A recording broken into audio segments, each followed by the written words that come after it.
अस्सलामुअलैकुम, कैसे हैं आप सब। उम्मीद करती हूँ सब ठीक ठाक होंगे। अल्लाह सुब्हानहू व तआला आपको और आपकी फैमिली को अपने हिफ्ज़ अमान में रखें। आज जो बातें मैं पॉइंट आउट करने लगी हूँ इसको लिख लें, इसको रख लें। आपके बच्चों की तरबियत में ये चीज़ें लाजमी शामिल होनी चाहिए।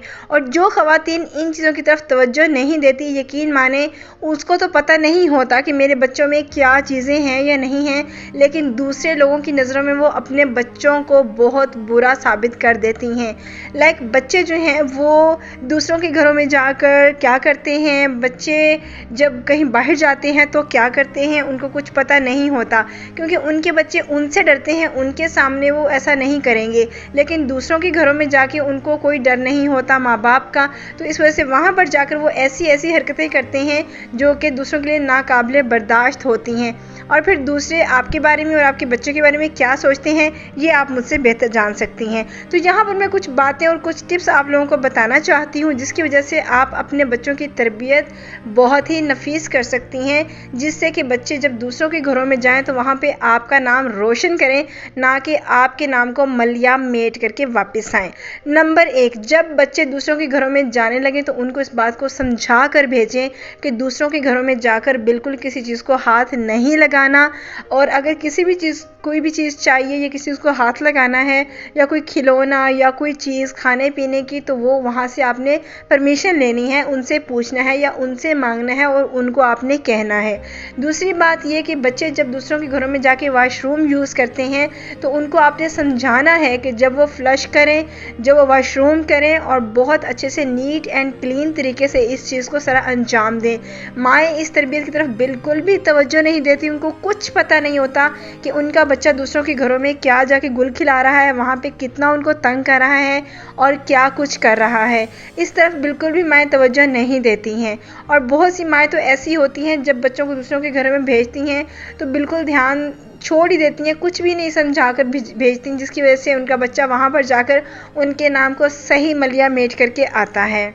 और फिर एक और बात, अगर किसी का बच्चा आपके घर में आता है अपने फ्रेंड से मिलने के लिए, टाइम गुजारने के लिए, रात रहने के लिए, तो आपका काम बनता है, बल्कि आपका फ़र्ज़ है कि आप उस बच्चे की तरबियत अपने बच्चों की तरह से करें।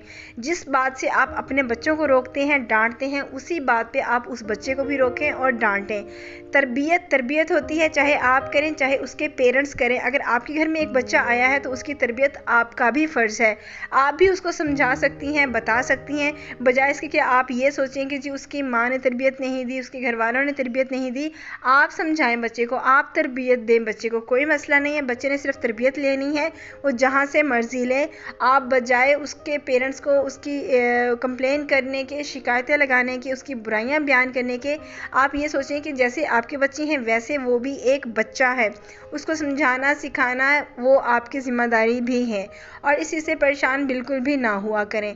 इसके अलावा जब बच्चे जाके दूसरों और पेरेंट्स जब साथ होते हैं और बच्चे दूसरों के घरों में जाकर बिला वजह तलाशियाँ लेते हैं, चीज़ों को हाथ लगाते हैं, तो जब पेरेंट्स ये कहते हैं कि छुपा लो या उठा लो या हाथ लगा लो, कोई मसला नहीं है, हाथ लगा लो, उन्होंने क्या कुछ कहना है, तो इस चीज़ से अवॉइड किया करें।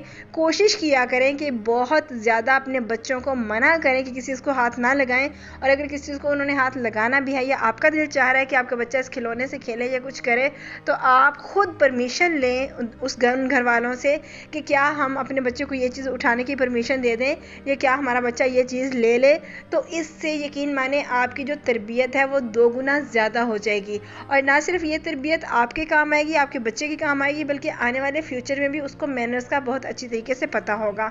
आज की वीडियो मेरी रिक्वेस्टेड वीडियो थी। बहुत सारी ख़वातीन ने मुझे कंप्लेन की हुई थी कि हमारे घर में बच्चे रात रहने के लिए आते हैं, फुफ्फो के, खालाओं के, तो बहुत ज़्यादा तंग करते हैं, बहुत ज़्यादा परेशान करते हैं। हम उनको डांट नहीं सकती, हम उनको मार नहीं सकती, उनको कुछ कह नहीं सकती, क्योंकि उनकी माँओं का हमें डर होता है।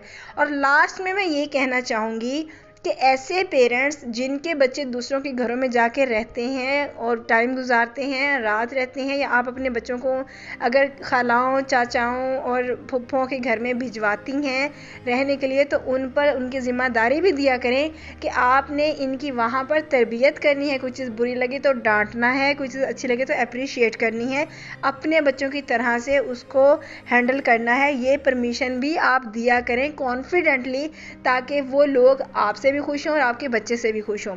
ये थी आज की वीडियो। अपना ढेर सारा ख्याल रखिएगा और घरेलू ज़िंदगी किस तरह से अच्छी हो सकती है, खूबसूरत हो सकती है, इस पर मैंने बहुत सारी वीडियोस बनाई हैं। ख़वातीन का रवैया कैसा होना चाहिए, मर्द हज़रात का रवैया कैसा होना चाहिए, कैसे हम अपने घर में पुरसुकून और अच्छी और बेहतर तरबियत याफ्ता ज़िंदगी गुजार सकते हैं। इसे मैंने काफ़ी वीडियोस बनाई हैं, आप जाके देख सकते हैं, सर्च कर सकते हैं। और अगर आप मेरे चैनल पर न्यू हैं, जल्दी से सब्सक्राइब करके मेरी यूट्यूब फैमिली बन जाइए। और मैं करती हूँ वीडियो का एंड। अपना ख्याल रखिएगा। अल्लाह हाफिज़।